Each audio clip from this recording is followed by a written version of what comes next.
بسم اللہ الرحمن الرحیم۔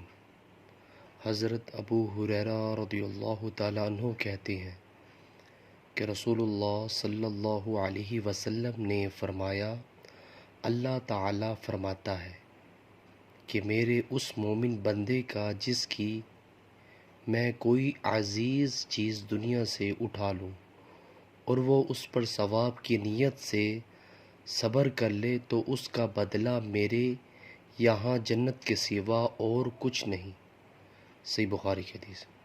ویورز، اس حدیث میں رسول اللہ صلی اللہ علیہ وسلم نے فرمایا، اللہ تعالیٰ فرماتا ہے کہ میرے اس مومن بندے کا جس کی میں کوئی عزیز چیز دنیا سے اٹھا لوں اور وہ اس پر ثواب کی نیت سے صبر کر لے تو اس کا بدلہ میرے یہاں جنت کے سوا اور کچھ نہیں۔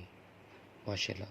ویورز، ویڈیو کو آگے شیئر کریں اور کمنٹس باکس میں اپنی قیمتی رائے کا ضرور اظہار کیجیے، اور اس طرح کی اسلامک ویڈیو کے لیے میرے چینل کو سبسکرائب کرنا مت بھولیے۔ جزاک اللہ۔ السلام علیکم ورحمۃ اللہ وبرکاتہ۔